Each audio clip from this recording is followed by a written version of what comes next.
일요서울TV 지방선거 특집 토론 첫 시간입니다. 오늘은 서울시장 편입니다. 여당은 현재 TV 토론 중이고요. 야당은 자유한국당 김문수 후보, 바른미래당 안철수 후보가 선거에 나섰습니다. 오늘 후보들에 대해서 이야기를 하겠습니다. 먼저 변호사이신 정준길 전 자유한국당 대변인. 예, 반갑습니다. 다음은 이은영 한국사회여론연구소 소장입니다. 네, 안녕하세요. 현재 여당은 아직 후보가 확정되지 않았습니다. TV 토론 중인데요. 혹시 두 분께서는 토론을 보셨나요? 저는 요새 좀 업무가 바빠서 유튜브 영상으로 짧은 것들만 좀 봤습니다. 저는 보지 않았는데요.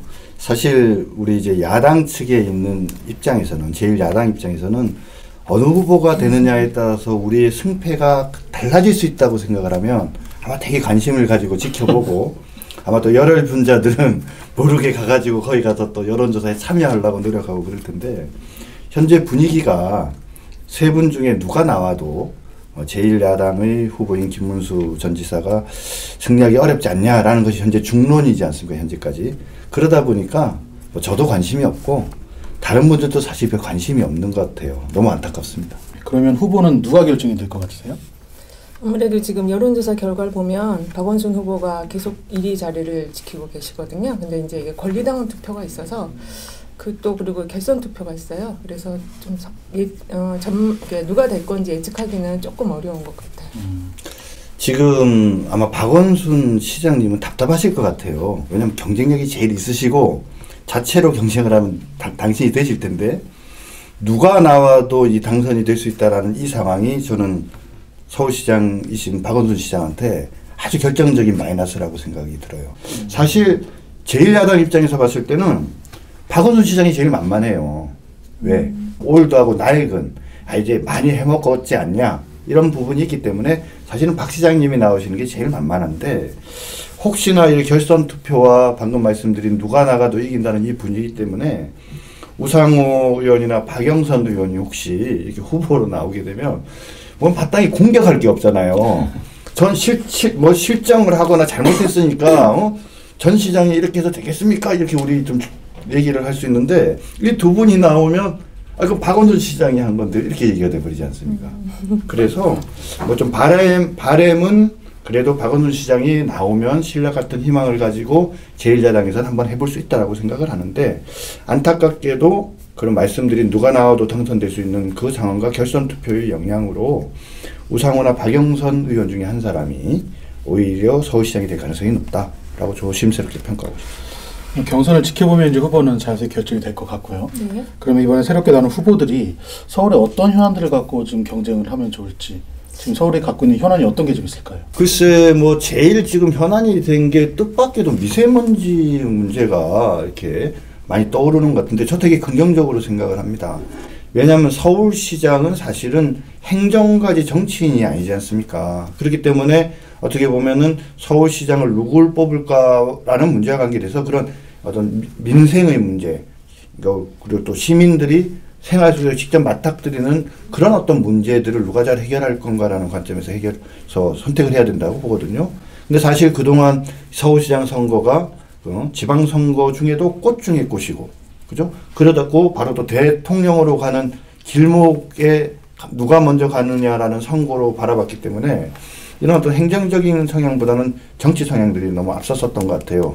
근데 이제 김문수 지사께서 과거에 오래 전에 자격증을 탁 내세우시면서 내가 미세먼지를 해결할 수 있다라고 말씀을 하셨는데, 실제로 말씀하신 것처럼 30%를 따로 이렇게 줄일 수 있을지는 모르겠으나, 그 이슈를 던짐으로 인해서 이번 서울시장 선거가 여러 다른 현안 중에 정말 시민들이 관심을 갖고 있는 미세먼지 문제가 이렇게 부각된 거는 상당히 좀 긍정적이라고 생각을 합니다. 그럼 미세먼지 말고 또 어떤 현안들이 있을까요? 서울은 지금 이제 인구가 30대 인구가 좀 주민 경향을 보이고 있거든요. 이제 서울에서 경기도로 많이 지금 이제 이주를 하는 모습이 있어서 아무래도 이제 도시가 조금 생동감 있고, 그 다음에 30대나 20대 젊은 층이 살아야 도시가 좀 활력 있고 생기잖아요. 그런 문제가 있고 이제 그거에 같이 붙어서 생기는 문제가 부동산 내지는 집값 이런 문제예요.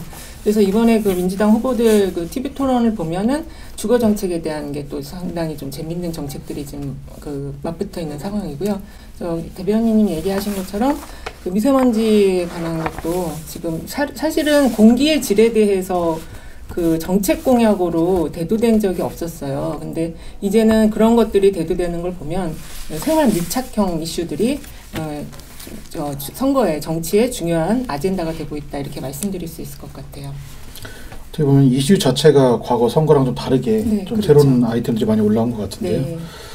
그러면 지금 현재 제일 먼저 현 서울시장이죠. 박원순 시장부터 좀 이야기를 해보면 좋을 것 같습니다. 박원순 시장 같은 경우에 이제 뭐 검사, 변호사, 뭐 그리고 시민단체 활동까지 좀 했었고요. 현재 지금 서울시장에 올라와 있는데 박원순 시장에 대해서 어느 정도 혹시 알고 계시나요?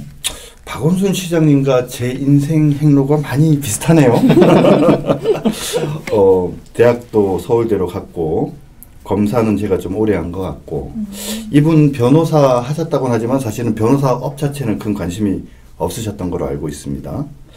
참여연대 저도 잠시 좀 활동을 했던 적이 있는데 참여연대 사무처장으로서 사실 참여연대가 제자리를 잡게 만드는데 혁혁한 공을 세우신 분으로 알고 있고요. 아름다운 가게, 희망 제작소 이런 부분들은 대한민국의 어떤 시민운동의 지평을 한 단계 끌어올리는데 아주 의미 있는 역할을 하신 것 같아요. 그래서 이제 사실은 그 덕에 서울시장이 되신 거고, 물론 뭐 안철수 후보의 당시 양보도 있었지만, 이렇게 돌이켜서 보면 서울시장으로서의 이 박원순이 더 멋있는지, 방금 말씀드린 그런 참여연대 아름다운 가게 희망 제작소를 거치면서 한국 사회의 시민운동에 새로운 어떤 변화와 질적 발전에 헌신해 오신 박원순이 더 멋있냐 이렇게 얘기를 물어보신다면 저는 그 시민운동가로서의 박원순이 더 멋있는 것 같아요. 그런 면에서는 뭐 이번에 서울시장 한 번 더 나오신다고 하는데 잘 됐으면 좋겠는데 아까도 말씀드렸지만 좋은 후보들이 있으니까 이번에 양보하시고 좀 뭐 새로운 어떤 그런 시민운동의 지평을 여시는 일을 다시 시작하는 것도 괜찮지 않을까 싶습니다. 이소장님께서는 어떻게 보시나요? 저는 사실은 이 프로필 중에 검사 경력이 있는 거는 사실 잘 몰랐었어요. 6개월 하셨어요. 6개월. 아, 그래요? 그래서 대구지검에서. 근데 저기 박원순 시장님이 변호사나 검사 이렇게 법조계 인사라는 거가 잘 안 알려져 있고 아까 말씀하신 것처럼 시민사회 운동을 하신 걸로 대부분 많이 알고 있잖아요. 그런 걸 보면은 상당히 좀 변화무쌍한 경력을 갖고 계시고 그리고 겉으로 보기엔 되게 부드럽고 유하신데 또 강단이 있는 면이 있으신 것 같아요. 그래서 좀 외유 내강형 인물이 아닌가. 그래서 제가 어떤 자료를 보니까 애니어그램으로 본 9가지 리더 유형, 그 유형을 보면은 박원순 시장님 같은 유형은 마술사형 리더로서 변화를 주도하는 그런 사람이다. 이렇게 좀 정의를 해볼 수 있을 것 같아요. 마술사형 리더. 네. 상당히 그럴듯한데요. 마술사형은 보여주기형이라는 거죠. 아니 변화를 리드하는 리더. 사실 박원순 시장님의 어떤 8년 가까운 기간 8년이 아니고 8년 가까운 네. 8년 가까운 실제로 중간에 보궐선거로 되셨으니까요. 그쵸, 네. 근데 보면은 이렇게 눈에 보이는 이렇게 사실은 그런 건 오프라인에서 눈으로 보이는 건 없어요. 근데 사실 되게 어려운 거죠. 컨텐츠를 바꾸는 거고 바꾸는 문제이기 때문에 되게 어려운 문제인데 뒤집어서 보면은 이제 뭐냐면은 그런 것들이 이제 보여주는 그런 부분들이 또 없지 않아 많이 있었던 거죠. 마술사는 속이는 거 아니에요? 설마 뭐 박원순 시장님이 우리 시민들을 속였다고 말씀하시는 건 아닌 것 같고. 요즘 책에 그렇게 유형으로. 지금 이제 뭐 정책 이야기를 하셨는데요. 네. 아무래도 박원순 시장을 평가하려면 정책 이야기를 네. 안 할 수가 없습니다. 네, 그래서 그렇죠. 대표적인 정책을 제가 몇 가지 뽑아왔는데 뭐 다들 아실 겁니다. 뭐 서울로 7017로 그다음 미세먼지 이제 대중교통 무료 그리고 공공자전거 따릉이 그리고 도시 재생 사업 이런 것들이 있습니다. 어떻게 좀 평가를 하시나요? 저는 이제 아까 방금 이제 마술사형인데 분명히 박 시장님이 저를 속였다고 생각 안 하고요. 근데 이제 보여주기식이라는 얘기를 했는데 미세먼지 문제 중요해요. 해결해야 되죠. 그런데 과연 대중교통을 무료로 이렇게 쓰게 하면 미세먼지가 없어질까요? 이런 건 아니라는 거죠. 이런 거는 이제 확실히 눈에 보여는 줄 수 있어요. 아, 내가 오늘 출근을 하는데 미세먼지가 있다고 하니까 자동차 쓰지 말고 그냥 일반 대중교통을 쓰면 무료니까 공짜로 뭔가 가는 것 같은 느낌이 들고 그래서 뭔가 구체적으로 어떤 액션을 하는 것 같은 생각이 들지만 냉정하게 생각을 해보고 전문가들 입장에서 봤을 때는 이것은 보여주는 거지 실질적으로 미세먼지를 줄일 수 있는 대책이라고 사실은 생각은 안 하는 것 같아요. 그러니까 이런 류의 정책, 서울역 앞 고가공원 복원 같은 것도 좀 그렇고 또 뭐 공공자전거 따릉이 같은 것들도 어느 순간부터 이 좀 뭐랄까 보여주기에 아까 좀 마술사라는 표현이 저는 그런 면에서 마음에 드는데 마음에 드세요? 네, 좀 이렇게 어느 순간부터 우리 박 시장님이 이렇게 콘텐츠와 내공이 강하신 분인데 보여주는 데 익숙한 그런 좀 시장으로 변하지 않았냐. 예전에 참여연대 사무처장을 하시거나 아름다운 가게 희망제작소를 할 때는 이런 모습이 아니셨거든요. 보여주기 위해서 이런 시민운동을 하신 분이 아니에요. 그러면서 어떻게 보면 이분이 골간과 뼈대를 만들고 원칙을 만드는 사실은 그런 분이거든요. 이분이 떠나가셨는데도 참여연대가 제대로 운영되고 아름다운 가게가 움직이고 희망제작소가 자기 역할을 하게끔 이런 프레임과 그 역할과 기능이나 이런 것들을 잘 만드는 이런 모습들을 보여주셨는데 좀 서울시장에 대해서는 좀 그러신 점이 아쉽고 또 우리는 아무래도 좀 보수우파니까 보수우파 관점에서 두 가지를 좀 지적을 하자면 저는 광화문에 가면 화가 나요. 세월호를 부정해서 화가 나는 것이 아니라 세월호만의 광화문 광장은 아니지 않냐 이거죠. 이제 4년 지났는데 여전히 이제 세월호의 어떤 리본이 광화문의 광장의 제일 중심에 자리를 잡고 다른 어떤 주장이나 다른 생각을 시민들에게 이야기하고 싶어하는 분들도 많이 계시는데 들어갈 여지가 없다는 거죠. 그러니까 이거는 좀 뭐랑 연결시켜서 얘기하고 싶냐면 촛불과 태극기가 있었던 그 광화문과 서울시청 앞에서 어느 것이 옳고 그름을 떠나서 그 광화문에 있었던 세월호의 텐트도 사실은 불법이거든요. 그리고 서울시청 앞에 설치됐던 태극기의 텐트도 불법이었어요. 그런데 서울시장인 우리 박원순 시장님께서는 바로 시청 앞에 있던 태극기의 텐트는 다 철거시키고 광화문 앞에 있는 세월호 텐트는 아직도 남겨두셨단 말이죠. 적어도 이건 아니지 않냐. 물론 민주당의 후보로서 당선이 되셨지만 당선이 되시고 나면은 1000만 시민을 위한 서울시장이 되셔야 되는 거 아닙니까? 그러면 시장이 어떤 일을 함에 있어서는 공평하고 공정하고 원칙과 기준에 맞아야 되는데 결국은 세월호의 텐트는 광화문에 남아있고 시청 앞에 이 태극기 텐트는 철거하고 불법이라는 이유로 이런 것도 좀 문제 있는 것 같고. 박원순 시장 정책과 관련해서는 제가 인터뷰를 할 기회가 있었어요. 근데 그 여러 가지를 얘기하셨는데 제 기억에 남는 거는 그 채무를 8조 감축했다는 거 하고 그다음에 사회복지 쪽에 투자를 많이 했다. 이거를 이제 말씀하신 게 좀 기억에 남고 지금 아까 이제 말씀하신 여러 가지 정책들을 보면은 그 박원순 시장의 그 정책들이 젊은 층이 좋아하는 정책이 많아요. 그래서 이제 따릉이 얘기를 하셨는데 그 저희 회사 직원들도 이 따릉이를 이용해서 이렇게 운동 삼아 많이 왔다 갔다 하는 걸 봤고 그 다음에 가장 지금 인기가 좀 있었던 게 서울버스 앱이에요. 그러니까 교통과 관련해서 그 앱 그게 굉장히 또 인기가 있었고요. 그리고 최근에는 이제 그 역세권의 청년 임대주택 사업 이것도 조금 이제 좀 의미가 있고 관심도 받는 정책인 것 같고요. 그리고 그 시정 정책과 관련해서 좀 하나 특이한 점이 있다면 빅데이터를 이용해서 정책적인 자료들을 계속적으로 업데이트해서 상당히 지금 자료 구축이 되어 있는 걸로 알고 있거든요. 그래서 이런 것들이 향후에 이제 그 시민 밀착형 정책을 펴는 데 어떤 기반이 될 수 있다. 이런 점에서 좀 긍정적인 면이 있다고 볼 수 있을 것 같아요. 지금 박원순 시장께서 여러 가지 정책을 펼치고 계시는데 네. 사실 정책을 펼치다 보니까 이제 갈등이 좀 많이 생기는 것들이 좀 있잖아요. 네, 뭐 예를 들면 아까 있죠. 청년 임대주택이나 아까 말씀한 세월호나 태극기 집회 텐트 같은 경우도 그런 케이스인데 네. 어떻게 보면 시민운동가 출신이기 때문에 그런 걸 좀 잘 해결할 수 있지 않을까라는 생각이 좀 있는데 그럼에도 불구하고 좀 갈등이 끊이지 않는 것도 좀 있습니다. 아무래도 지금 갈등이 굉장히 그 이해관계 중심으로 점점 변하고 있기 때문에 상당히 그래서 행정이 더 고도화돼야 되는 면이 있거든요. 근데 지금 보면은 박원순 시장은 그런 면에서는 상당히 창의적으로 대응을 하고 있다라고는 볼 수 있을 것 같아요. 근데 그렇게 창의적으로 이제 공공기관 쪽에서도 관 쪽에서도 대응을 하면 거기에 맞게 민도 여러 가지 그 내 이익만 생각할 게 아니라 다른 사람과 함께 사는 그런 공동체의 사회를 만들기 위해서 노력을 해야 될 필요는 있다 이렇게 보여집니다. 정 변호사님께서는 어떻게 근데 이제 저는 이제 최근까지 광진을 당협위원장을 맡고 있었는데요. 말은 참 좋은데 지역에서는 어떻게 나타나냐면 무슨 뭐 조합도 만들고 무슨 지원도 해주고 그러는데 누구를 지원하냐면 그쪽 성향의 사람들이 나서서 뭘 하는데 지원해주고 그래서 그 사람들의 연대고 그 사람들의 화합이고 이런 방식으로 사실은 돼요. 그래서 저는 되게 그러니까 이게 그러니까 무서운 사실은 노림수가 있다고 보거든요.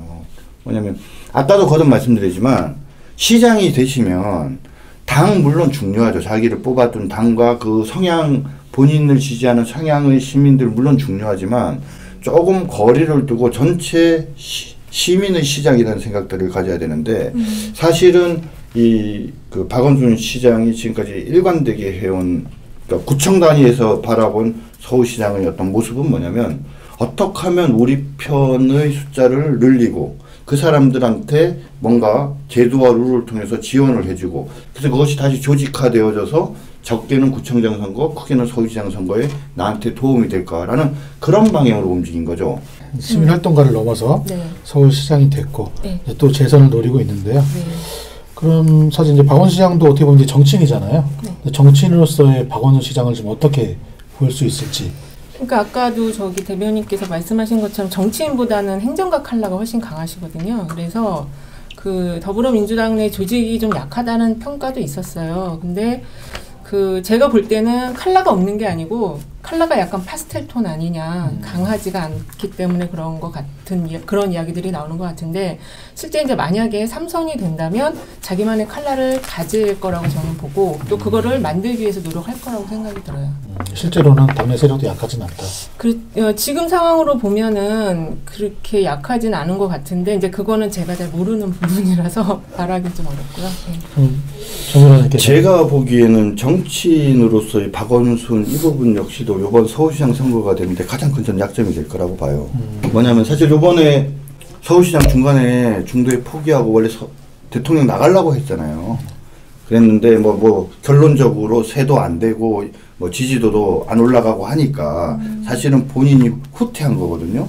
후퇴했다는 건 뭐냐면 요 다음의 대통령 선거에는 출마할 가능성이 있는 거죠. 분노를 삼키면서. 그래서 사실은 요번에 서울시장 안 나오고 국회의원, 뭐 노원병이나 송파을이나 이쪽으로 국회의원 보궐선거에 나오려고 하는 이유도 그런 미래를 도모하기 때문에 이제 그런 거라는 얘기가 있었는데 본인이 요번에 서울시장을 출마를 하면서 나중에 4년이 지난 다음에 대선을 출마하려고 한다? 그럼 과연 서울시를 위해서 제대로 일하겠습니까? 그래서 저는 진짜 박원순 시장이 한 번도 지금까지 3선 시장 없었잖아요. 그게 뭐 된다 안 된다라고 말씀을 드리고 싶진 않지만 저는 현재로서는 박원순 시장을 지지하지 않지만 그래도 서울시의 좋은 서울시장을 역사 속에 남기기 위해서는 박원순 시장이 나 대선 출마를 안 하겠다라고 포기 선언을 전 해야 된다고 봐요. 정치인이 아닙니다. 그러니까 정치인이 자기가 해야 돼요. 걸 자꾸 포기한다 이런 말하는 정치인 제가 못 봤는데. 저는 정치가 선진화되려면 네네. 그렇게 돼야 된다고 봐요. 그래서 나는 앞으로 남은 4년 동안을 정말 서울시의 발전을 위해서 내 온몸과 온 마음을 던지겠다. 그리고 그렇기 때문에 대선 출마를 위한 그런 어떤 눈치 보기 이런 거 하지 않겠다. 그럼 오히려 만들어주지 않을까요? 아니 그러니까 그럼 만들어줄 거예요. 그러니까 저는 그래서 오히려 네. 이게 진심이어야 한다고 봐요. 당신은 진심으로 4년 동안 열심히 서울시만 살피고 대선으로부터 자유로워서 정치인으로서가 아니라 행정가로서 서울시장으로서 자기의 생을 마치려고 했는데 그 삶이 너무 멋있고 아름답고 그러면 나중에 이제 막 국민들이 저 같은 사람도 저 보수파지만 야 진짜 이거 박원순 시장 같은 사람이 나와야 돼라고 지지를 할 수도 있는 만약에 그런 상황이 좀 될 수 있다고 보거든요. 그렇다면 박원순 시장이 3선에 성공하려면 과연 어떤 게 좀 필요할까요? 지금 아까 말씀하신 것처럼 3선 피로감이라는 게 있어요. 왜냐하면 아직 그 3선 서울시장이 없었거든요. 근데 지금 변호사님 말씀하신 것처럼 그런 어떤 초심의 마음으로 3선의 기간을 가져간다면 분명히 어떤 더 큰 도전의 기회가 생길 수 있고 그리고 사실은 3선 도전을 한다고 해서 정책 피로감이 또 있는 건 아니에요. 박원순 시장의 특징이 약간 그런 건데 이 정책들이 굉장히 그 생활밀착형 정책이고 그 스몰딜 형태의 정책들이 많다 보니까 정책 피로감이 없는 게 큰 장점인데 좀 걱정스러운 점은 이제 그 3선 시장이면 다음이 이제 안 나올 걸 아니까 공직사의 분위기가 좀 이완되는 면이 있거든요. 그래서 이 3선 도전하시는 분은 지금 최문순 지사님 같은 경우도 그 부분을 굉장히 신경을 많이 쓰시는 것 같더라고요. 그리고 3선 도전을 하셔서 이제 아까 그 마술사형 리더에서 한 단계 더 좀 발전하시려면은 이제는 글로벌리스트형 리더로 본인의 어떤 전체적인 정책을 조금 업그레이드 시킬 필요가 있다. 왜냐하면 서울이 이제는 그 세계 국제 도시와 어깨를 겨룰 수 있는 정도의 수준을 갖추고 있기 때문에 근데 그걸 조금 더 한 단계 발전시킨다면 더 좋은 기회가 시장님께 생길 수 있지 않을까 이렇게 생각이 돼요. 정 변호사님. 뭐 저는 앞서 말씀드렸지만 그러니까 3선 하시려면 전 대선 포기 선언하는 게 맞고요. 그리고 서울시장으로서 남은 4년간 충실히 수행하겠다고 말씀하시고 실천하는 거 중요하고 또 거듭 말씀드리지만 그래서 시민운동가로 복귀해서 정치가 못하는 영역이 전 있다고 봐요. 그러니까 사람이 정치를 하게 되면 그 사람이 하는 말이 아무리 옳아도 내가 생각하는 거가 가치가 다르기 때문에 그 사람을 반대하는 경우가 있거든요. 어떻게 보면 박원순 시장님 같으신 경우는 그런 거로보다 상당히 자유로우신 분인데도 불구하고 그런 정치의 본질적인 부분에서 벗어나기가 어려운 거예요.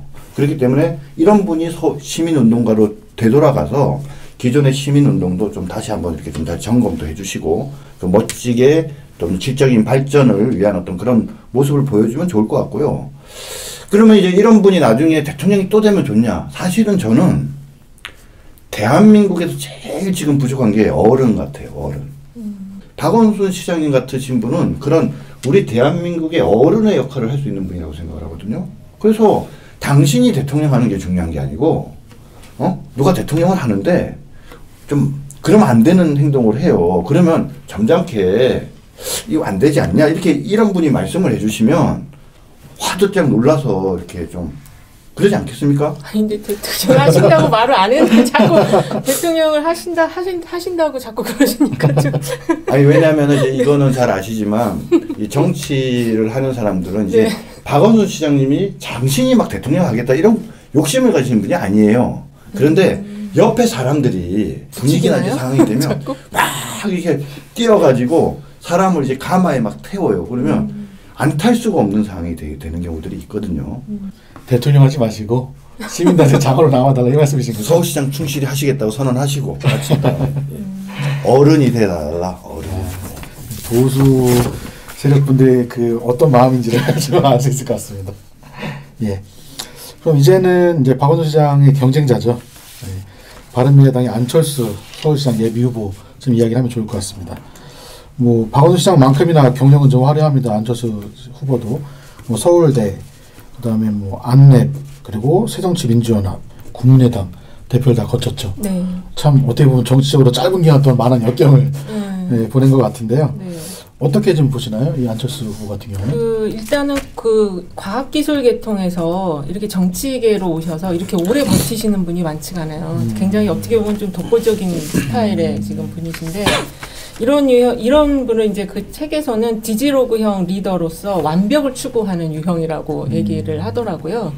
그래서 이분이 보통은 이제 이런 그 과학기술이나 이공계 쪽에 계신 분은 행정가나 정부직으로 왔다가 이제 자기 역할 하시고 자기 자리로 다시 가는 거에 있어서 소명의식을 느끼는데 이분은 전혀 그 생경한 이 정치 분야에 와서 굉장히 많은 그 고통과 어려움을 겪으시면서도 그만두시지를 않으시고 계속 앞으로 전진을 하시는 면에 있어서 계속 좀 지켜볼 그런 좀 관심이 간다 이렇게 저는 평을 하고 싶어요. 저는 사실은 안철수 우리 의원에 대해서 조금 비판적인 시각을 갖고 있습니다. 왜냐하면 이제 사람이 어떤 사람은 참 실질이 내공이 참 좋은 사람인데 밖에 이제 좀 잘 안 알려져서 네. 실질 가치와 가격의 차이가 나는 사람이 있어요. 거꾸로. 사실 김문수 지사 같은 경우는 그 가치는 상당히 업한 사람인데 사람들이 평가가 좀 많이 떨어져요. 실제에 비해서. 근데 안철수는 완전 거꾸로인 거죠. 이 갑자기 신데렐라가 된 사람이거든요. 왜 제가 이 신데렐라가 된다고 얘기를 하냐면 안철수 의원이 일정 시점까지는 사실은 그 비슷한 또래의 사람들과 비교해 볼 때 뭐 그렇게 특별히 대단하지 않았어요, 사실은. 그냥 그래요?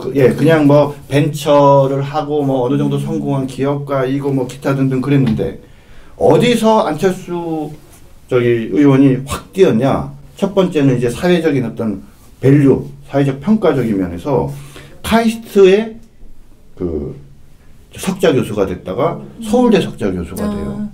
그런데 이 카이스트 석좌 교수와 그다음 서울대 석좌 교수가 되는 이 과정에 좀 많은 문제점이 있습니다. 지금 이 자리에서 제가 일일이 다 말씀드리긴 그런데 뭐 좀 누구의 뭐 소개를 받고 기타 등등 하고 또 뭐 부인도 뭐 같이 가고 하는 이런 어떤 일련의 과정에서 갑자기 논문도 몇 개 안 쓰신 분이 갑자기 석좌 교수가 돼서 카이스트를 거치면서 서울대에 그것도 부부가 같이 석좌 교수가 되면서 갑자기 네임밸류가 확 뛰어버리는 거죠. 실제 논란이 됐었죠. 실질보다. 거기서 이제 본인이 가진 실질보다 평가가 확 높아지는 것이 첫 번째고, 두 번째는 좀 경제적인 부분이라고 생각을 하는데, 안철수 연구소 물론 유명하죠. 지금 만렙인데. 그런데 그 안철수 연구소를 처음에 만들고 그런 도전 정신은 아주 멋있고 아름다운 건데, 거기서 이제 유상증자, 산업은행 등은 유상증자를 거치면서 거기서 이제 마술을 한번 해요. 그래서 그때 돈이 확 튀기죠. 뭐 수백억, 수천억 정도 되는 돈으로 기억하고 있는데, 이 두 단계의 갑자기 보통의 경우에는 상상할 수 없는 갑자기 그러니까 수직 계단 상승을 경제적인 측면과 사회적 명예 내지 평가의 측면에서 두 단계를 갑자기 탁 거치면서 안철수라는 사람이 너무 이제 업그레이드 되는 거죠. 사람들의 평가가 실질과 다르게. 그래서 지금 뭐냐면 안철수 의원이 지금 정치를 하는 데 있어서 딜레마가 생기는 이유가 저는 그거라고 봐요. 왜냐하면 본인은 정치를 고민해 본 사람이 아니에요. 소장님께서는 그럼에도 불구하고 참 남은 것이 대단하다고 말씀을 하시지만, 저는 거꾸로 안철수라는 그런 어떤 성격의 성향의 존재가 현재 한국 정치를 전체적으로 흐트러뜨리고 있다. 사람들을 뭐냐면 좀 표현이 좀 그렇지만 사람들을 혼동스럽게 만들고 있다. 이 소장께서는 그러면 그 안철수 후보의 인기에 대해서는 어떻게 생각하시나요? 실제 우리 그 한국 정치가 상당히 그 국민들이나 시민들에게 실망감을 많이 줬잖아요. 그리고 그 중에 제일 문제가 되는 게 정치인들의 그 이중적인 태도거든요. 근데 안철수 지금 대표라고 해야 되나? 이 안철수 후보는 그런 면에 있어서 상당히 그 열풍을 일으켰던 거는 사실이에요. 그리고 그것이 굉장히 신선함을 줬던 거고. 근데 지금 이제 여러 가지 평가가 나왔지만 이분이 그 정치가 굉장한 전문 분야거든요. 근데 그 다른 영역에서 이쪽으로 올 때는 그 아까 말씀하신 것처럼 이 꽃가마를 타워서 들어오면 모르는 분야가 너무 많을 수가 있어요. 그래서 이쪽에 오셨을 때도 정말 밑에 바닥부터 이렇게 성장하는 그런 과정을 거치셨어야 되는데 그게 아니다 보니까 그 열풍이 그냥 한 번에 사라진 거죠. 네, 그게 좀 안타까운 면인 것 같아요. 그러면 정치인으로서 안철수 후보는 좀 어떻다고 보세요? 정치인으로서 안철수 후보는 사실은 굉장히 지금 성장해 가고 있는 과정에 있다. 이분이 보면은 저는 사실은 대선 끝나고 당대표에 도전하는 거를 보면서 쉽지 않은 결정이라고 생각을 했는데 도전을 하는 거를 보면서 정치인으로서 성장을 하는구나. 그리고 그 방향이나 그 과정이 어떻든지는 좀 우리 어떤 사람들의 평가가 다 다르겠지만 그 부분보다는 그거를 실제로 자기가 목표하는 거를 쟁취해가는 그 마지막으로 확 가져가는 부분 있잖아요. 이런 부분에 있어서는 그 정치인의 속성을 점점 갖춰가고 있는 것 같다. 이런 생각이 좀 들어요. 쉽게 말하면 야심. 그러니까 그 나쁘게 말하면 야심인데 어떤 자기가 생각하는 목표를 도전해서 그거를 얻어가는 과정 있잖아요. 정치인이 근데 그걸 못하면 사람들이 또 욕을 해요. 그 목표를 결정도 못하고 도전도 안 하는 정치인에 대해서 또 욕을 하는 면이 우리나라 정치 특징이거든요. 그런 면에 있어서는 계속적으로 발전해 가고 있다 이렇게 볼 수 있을 것 같아요. 정민호 소장님 어떻게 보시나요? 제가 아까도 말씀드렸지만 안철수 후보는요, 좌파가 뭔지 우파가 뭔지도 잘 몰라요. 그러니까 제가 아까 국민들을 혼동스럽게 만든다라고 얘기를 했지 않습니까? 지금 지금 안철수 후보를 지지하는 거는 한국 사회에 보수우파적 성향을 가진 사람이 좀 과거적인 그런 낡고 정말 좀 비틀어져 있는, 그리고 너무 과거지향적이고 수구적으로까지 보이는 보수의 어떤 좀 탈을 벗어 던지고 좀 더 현대에 맞게 미래지향적인 그런 보수로 탈바꿈해야 된다는 사람들이 지금 뭐냐면 안철수 후보를 지지를 하는 겁니다. 그죠?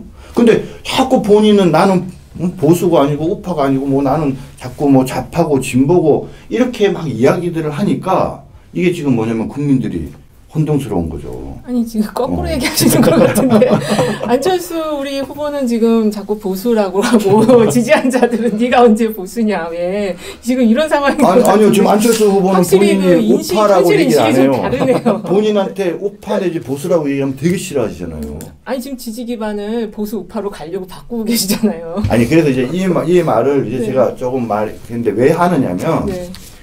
그러니까 안철수 의원이 진짜 본인이 아무튼 어렵게 이 정치판에 들어와서 대통령이 되려고 하면 본인의 상황, 그러니까 입장과 원칙들을 정확히 잘 보고 더 이상 이제 왔다리 갔다리 하는 이제 이런 행보를 보여서는 안 된다는 거죠. 보수우파를 재건하고 발전된 보수우파를 만들기 위해서 그렇게 가겠다라고 얘기를 하시면서 김문수 지사와의 단일화에서 이겨서 그래서 단일 후보로 나가겠다 이렇게 생각을 하셔야 되는데 할까요? 안 할 것 같아요. 이소사님 어떻게 보세요? 단일화 문제. 단일화요. 단일화 전에 그 정치인으로서의 한계나 이제 그런 점들 좀 말씀드리고 싶은데 일단은 안철수 후보가 그 지난 그 지방선거 때, 그러니까 보궐선거 때 그 양보를 했잖아요. 박원순 시장에게. 그때 그 안철수 후보가 얘기했던 게 뭐냐면 양보할 가치가 있기 때문에 양보했다 이렇게 굉장히 쿨한 모습을 보여줬거든요. 그러니까 그런 거에 열광한 거고 그리고 실제 그 이후에 총선에서 그 각 정당별 득표율을 보면 당시 국민의당이 26.7%로 더불어민주당보다 더 높은 득표를 했어요. 더불어민주당이 그때 25.5%고 새누리당이 33.5%였는데 그래서 이 당시에 그 양당 새누리당하고 더불어민주당의 그 양당 체제에 좀 많이 사람들이 염증을 느꼈을 때 이 국민의당을 밀어줌으로써 이 다당제 체제로 가면서 협치를 하는 게 우리 한국 정치에서도 한번 해볼 만하지 않나 이런 그 여론이 형성이 됐었던 거거든요. 근데 그 이후에 이제 바로 국민의당을 해체를 하면, 그러니까 국민의당을 이탈하면서 그러한 기대를 저버린 거가 지금 좀 문제가 되고 있고 그것이 어떻게 보면은 안철수 후보가 앞으로 정치를 해나가는 데 있어서 계속 발목을 잡을 부분인 것 같아요. 그리고 지금 이제 아까 말씀하신 거에서 지금 안철수 후보는 제가 생각할 때는 자기 지지 기반이 기존의 중도와 호남이었는데 이거 갖고는 도저히 다음 선거에서 이길 수가 없으니까 그 기반을 지금 확장하는 단계에 있는 거거든요. 그래서 바른미래당이라는 유승민 그 대표와의 합당을 통해서 아까 말씀하신 그 지역, 그러니까는 새로운 어떤 보수를 선호하고 지지하는 그 사람들 그쪽 사이즈로 지금 이동을 한 상태인 거예요. 그래서 어떻게 보면은 이 사람의 행보가 굉장히 좀 탐험적인 스타일로 지금 볼 수가 있는 거거든요. 그리고 그 과정에서 리더십이 굉장히 조금 민주적이지 않은 모습을 보였기 때문에 그래서 이게 지금 이 사람의 지금 한계고 이번에 서울시장에 나왔을 때도 이 부분을 과거의 그런 쿨한 모습, 양보를 했던 모습 그리고 단일화에 있어서도 그 문재인 지금 대통령과 단일화 과정도 좀 원만하지가 않았잖아요. 일반 그 지지자들이 볼 때는. 그러니까 이거를 이제 과연 이분이 극복할 수 있느냐. 이게 가장 큰 문제인 것 같아요. 지금 방금 그 국민의당 얘기를 하시면서 네. 그러니까 국민의당이 보면은 안철수 의원이 얼마나 혼란스러운지를 알 수가 있어요. 그러니까 지역에 기반한 정치는 청산해야 될 대상입니다. 근데 네. 현실이거든요. 네. 그런데 사실은 국민의당은 말은 하늘을 향하지만 발은 철저하게 현실 정치에 있었죠. 그러니까 호남이라는 지역 기반을 가지고 미래 정치를 이야기한다. 이거 얼마나 모순적인 거예요. 그래서 저는 국민의당이 결국은 나눠지면서 안철수 지금 의원께서 새로운 어떤 미래당 만든 이거는 전체적으로 앞으로 한국 정치 발전을 위해서는 상당히 바람직한 길이라고는 생각을 하는데 여기서 알파가 있다는 거죠.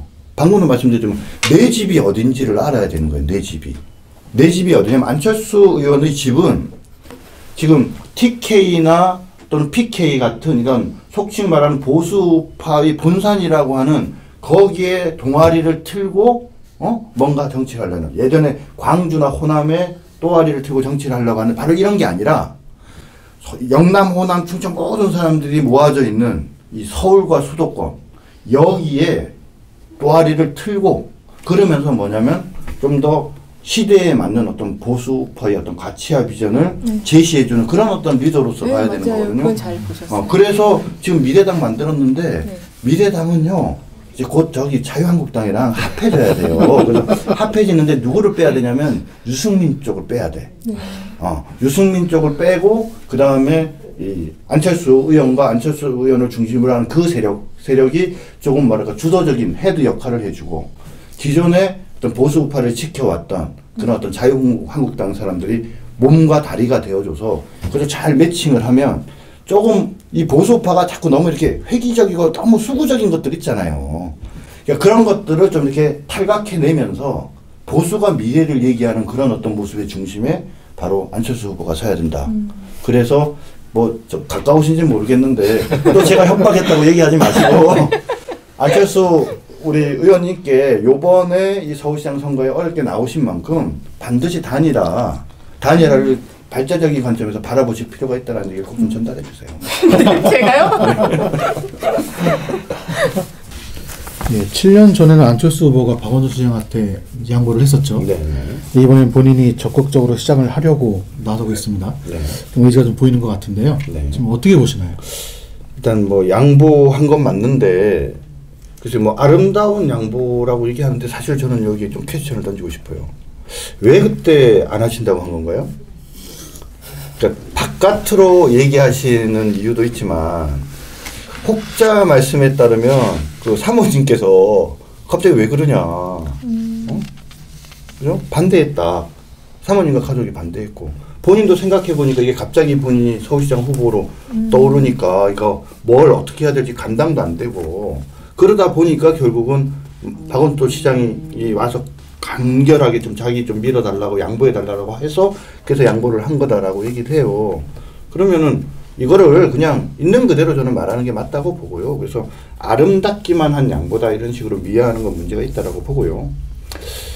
뭐 정치인이 서울시장이 되겠다라고 사실은 얘기하는 것이 욕심이다고 얘기할 건 아닌 것 같고, 저는 사실 요번에 그 안철수 의원이 상당히 속마음이 되게 이중적일 것 같아요.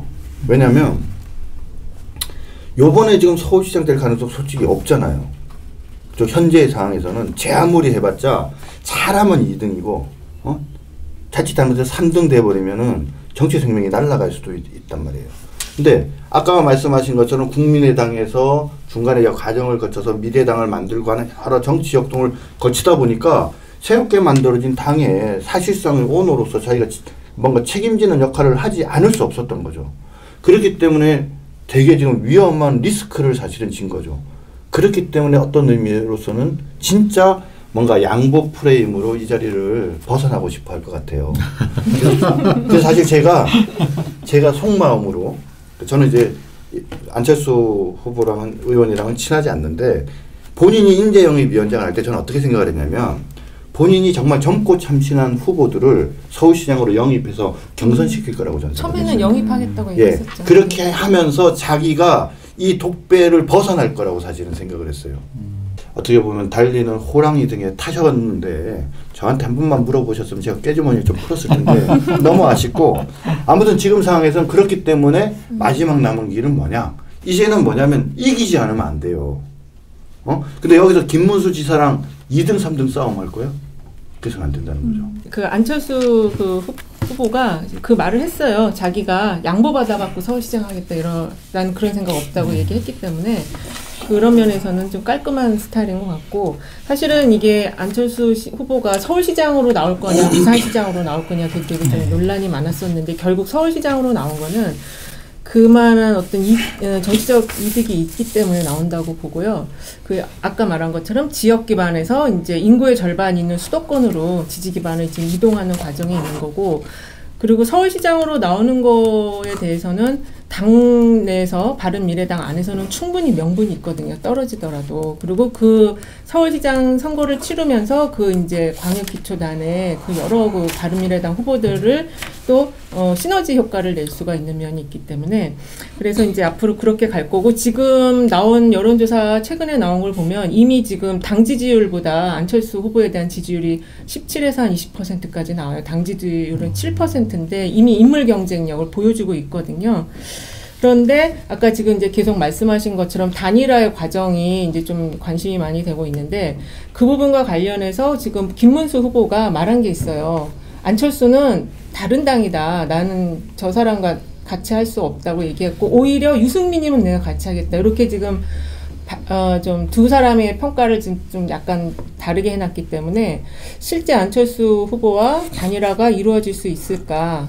물론 가능성은 열어놔야 되겠지만 그 단일화가 된다고 하더라도 그 지금 이제 두 당을 합치면 거의 한 35에서 40%까지 나오거든요. 그러면 아까 말씀하신 것처럼 해볼 만한 싸움이 되는데 그 둘이 단일화가 이루어지는 순간 그만큼의 지지율은 나오지 않을 거고 그리고 여전히 이 안철수 후보에 대한 그 인물 이미지가 있어요. 믿업지 못하다는 게 있고 막내 이미지가 있거든요. 이제 그거를 극복하지 않으면 단일화를 한다고 하더라도 이 여당의 후보와 경쟁했을 때 이기기는 어렵다 이렇게 저는 보여져요. 네, 지금 이번에는 이제 마지막이죠. 네. 자유한국당의 김문수 후보에 대해서 좀 이야기를 해보겠습니다. 아무래도 안철수 후보 이야기를 하다 보니까 자연스럽게 김문수 후보 이야기 좀 많이 나왔습니다. 김문수 후보도 뭐 이력은 좀 화려하죠. 뭐 노동운동가부터 시작해서 국회의원, 도지사까지 그리고 뭐 친이, 친박 여러 가지 이야기가 좀 나옵니다. 먼저 정 변호사님 이야기 좀 들어보겠습니다. 저는 김 지사님 개인적으로 존경하고요. 옆에서 보면 항상 안타까운 게 본인이 가진 내공과 실체보다 국민들로부터 평가가 너무 떨어진다. 그러니까 본인의 내공이 100점이라고 하면 국민들의 그분에 대한 평가는 한 20, 30점 정도나 될까요? 그래서 제대로 보여주면 되는데 잘 안 보여지는 게 이제 안타깝고요. 그리고 또 다른 좀 아쉬움은 이분이 원래 저기 좌파 중에도 좌파에서 혁명 얘기하던 사람이거든요. 그렇죠. 사회주의 혁명. 네. 근데 이분이 와서 자유한국당에서 정치인으로서 쭉 성장을 하고 났는데 그게 자꾸 본인의 약점이라고 생각을 하시는 게 좀 지나치다 보니까 너무 우중에 우로 가버리신 것 같아요. 그러니까 본인을 뭔가 자꾸 좀 좌파다, 사회주의자다 이런 어떤 비판을 하더라도 그거를 너그럽게 감내하고 그래 내가 니네들보다는 개혁적이다라고 이렇게 당당하게 쓰셔야 되는데 오히려 그렇게 하지 않고 그 더 웬만한 보수우파주의자보다 더 강한 발언을 하는 보수우파주의자가 돼버린 이게 그래서 이게 오히려 또 본인한테 상당한 마이너스인 것 같고 바로 이것의 연장선이 저는 그 대구행이라고 보거든요. 사실 김문수 지사가 경기지사를 마치고 나서 지난 총선에 출마할 때 대구에 갈 때 정말 김 지사를 아끼는 많은 분이 말렸어요. 아, 그랬어요? 새로운 미래의 어떤 보수파는 바로 그런 거점식으로 TK에 뭐 거기에 본부를 만들어서 진용을 만들어서 거기서 전진해 나가는 무슨 보병형 싸움을 해서는 안 되고 바로 서울과 수도권에서 중심에서 이 전장에서 이기면서 거기로부터 지원을 받는 이런 싸움을 해야 되는데 경기도지사고 경기도에서 정치인으로 성장 발전해 오신 지사님이 어디를 가느냐 서울과 수도권에 남아서 지주가 되어줘야 한다 이렇게 요구를 하는 분이 많았어요.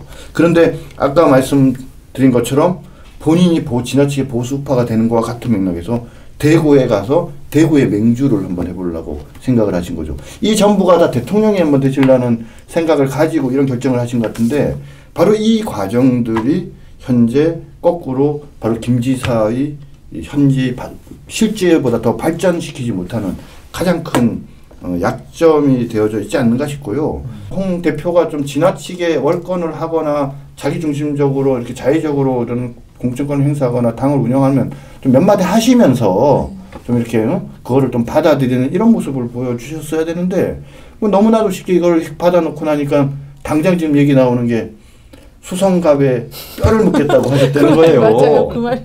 근데 막 그런 게 막 돌아다니고 하니까 이게 좀 표현이 그렇게 좀 폼이 안 나버리지 않습니까? 그래서 참 어려운 독배를 드셨는데 대구행을 선택한 것 못지않게 개인적으로는 아주 잘못된 선택이 될 수 있다라고 좀 걱정이 되고요. 그 연장선상에서 바로 이러한 김문수 지사를 가지고 우리 자유한국당이 승리하기는 참 어려운데, 그래서 제가 또 홍 대표한테 꾀주머니를 열었는데 듣지를 않아요. 아니, 안 만나시겠다고 생각했잖아요. 예. 이 소장님께서 어떻게 보시나요, 김문수? 아니, 그러니까 지금 금방 말씀하신 것처럼 사실 이게 김문수 후보님은 경기도지사를 오래 하셨잖아요. 그리고 뼈를 묻으러 대구를 가셨는데 지금 거기에 대해서 사과 한 말씀 없이 서울로 오셨는데 과연 서울을 아는 사람인지, 지금 그런 얘기도 있어요. 지금 어디 사냐 도대체, 서울에 사는 건 맞냐, 이런 얘기도 있거든요.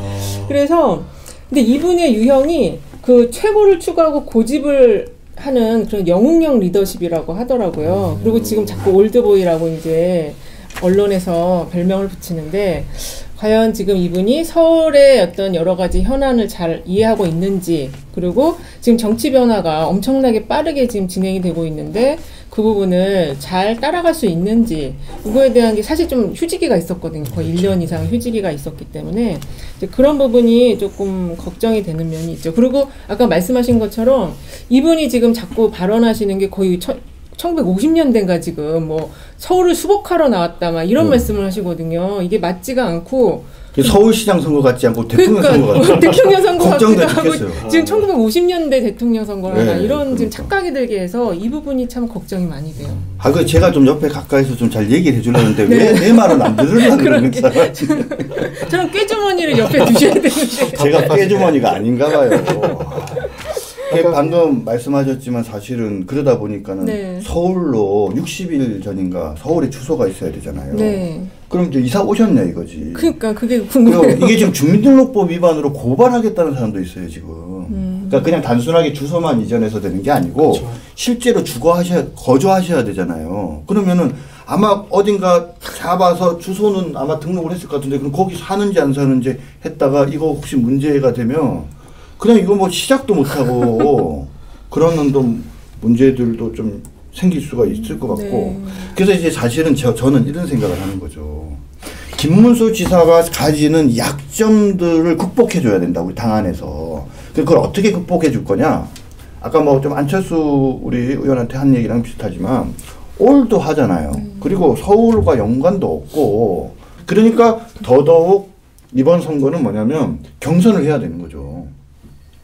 홍준표 대표고 당이고 뭐 그래서 확정됐다고, 아니 나 확정됐는데 이러고 빠지시면 안 되잖아요. 김문수 지사가 우리 후배들이 도전할 테니까 받아주세요 이러면, 그래 한번 해보자, 그럼 더 시너지가 이런 나죠. 모습을 네. 보여줘야 맞아요. 오히려 더 그런 올드하고 낡아 보이는 김문수 지사가 의외로 이렇게 후배의 도전을 받아주는 멋진 모습이네 되고, 그 다음에 경선 과정에서 여러 가지 얘기들을 하는 과정에서 지금 제기되고 있는 여러 문제들 있잖아요. 대구 뼈를 묻겠다는 얘기부터 시작해서 이런 부분들이 있는데, 그럼에도 불구하고 선택을 했다라는 걸 갖고 어떻게 보면 죄시음을 받는 거잖아요. 네, 네. 죄사함을 받고 그렇죠, 그렇죠. 나갈 수 있는 것이고, 그 다음 더 중요한 거는 뭐냐면, 우리가 지금까지 올드한 어떤 정치판에서는 이런 경선을 하면 칼갈이 찢어져요. 그러니까 안 하는 이만 못해.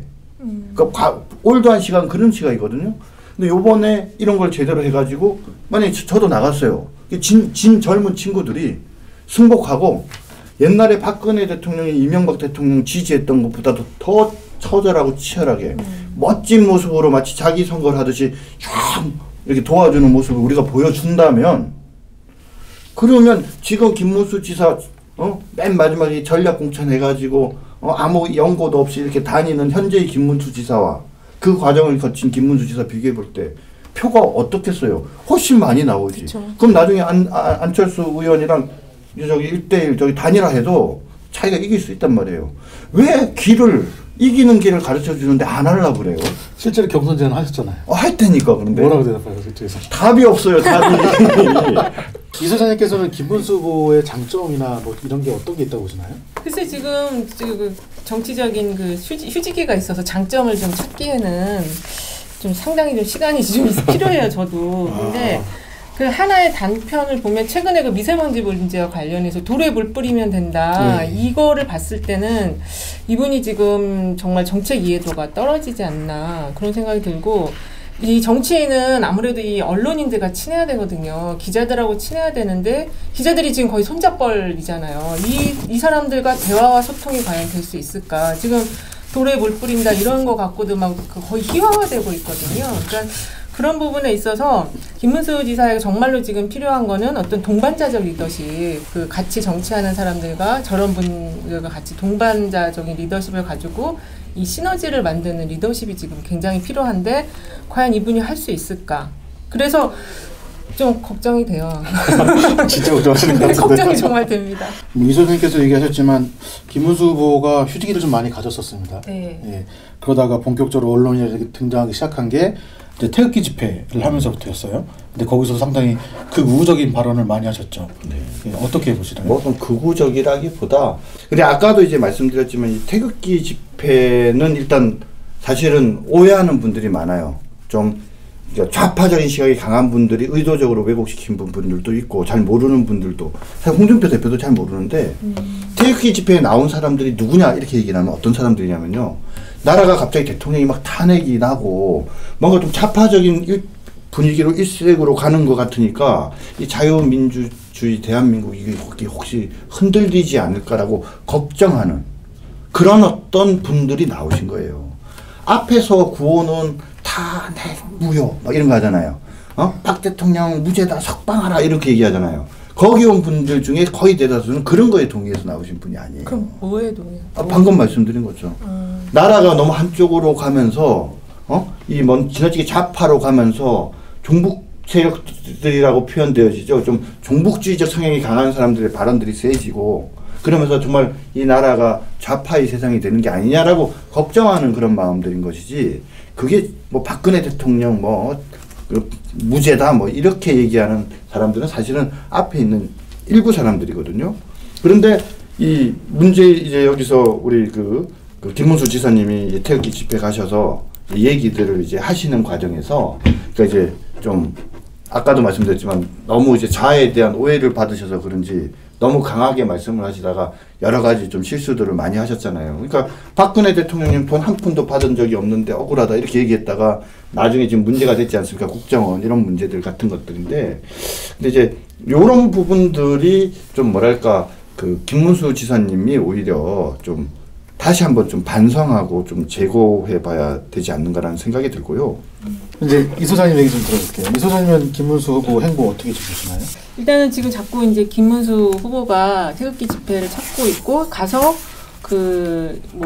핵에는 핵이다 막 이런 이제 좀 강경한 지금 발언들을 하고 있는데 사실은 이제 이게 홍준표 대표는 보수표를 결집시키고 복원하기 위해서 김문수 후보를 데려왔는데 지금 김문수 후보는 그 의중을 못 잊고 이 친박표를 더 결집하는 그런 쪽으로 그래서 내가 더 강경하게 나가면 더 결집이 될까 이렇게 지금 하는 것 같은데 지금 전체적인 사회 분위기가 남북 정상회담이 이루어지고 지금 북미 수교가 만약에 된다면 그 보수 진영의 그 새로운 어떤 반공 이데올로기가 이제 옅어지는 거거든요. 그러면은 지금 말씀하신 것처럼 보수의 그 기존의 그런 입장이나 태도들이 많이 바뀔 수가 있어요. 근데 지금 김문수 후보는 그런 시대 흐름을 읽지 못하고 지금 딴 얘기를 자꾸 하고 있는 거거든요. 그래서 대변인이 말씀하셨는데 이 지금 안철수 후보도 이 중도에서 보수로 가는데 지금 이렇게 정체성 논란에 휩싸이고 있잖아요. 근데 지금 이 김문수 후보는 더 심하거든요. 지금 저기 완전히 그 노동계 대구에서 지금 보수로 가고 있는데 준비 없이 지금 아까 말씀하신 것처럼 그냥 덥석 받은 거예요. 왜냐하면 자기가 어떤 재기의 기회가 왔기 때문에. 그래서 근데 제가 보기엔 재기라기보다 그냥 복귀의 기회가 온 거예요. 이분한테는 그냥 정치 인생이 그냥 유야무야 끝날 상황에 처해 있었는데 덥석 서울시장이라는 게 굉장히 의미가 서울특별시장이라고 그러잖아요. 그거를 기회가 오니까 그냥 복귀의 의무로 받아들였는데 과연 이 지금 전혀 당 정체성과 이 맞지 않는 이 흐름 그러니까 자꾸 이제 오버된 지금 이 이야기 말들을 하시는 거거든요.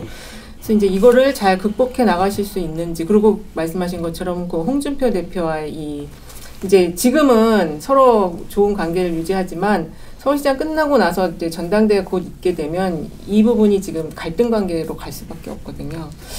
그래서 그런 부분을 볼 때 그럼 혹시 또 이 한국당 안에서 또 두 개로 갈리는 거 아니냐 그런 생각도 좀 들어요.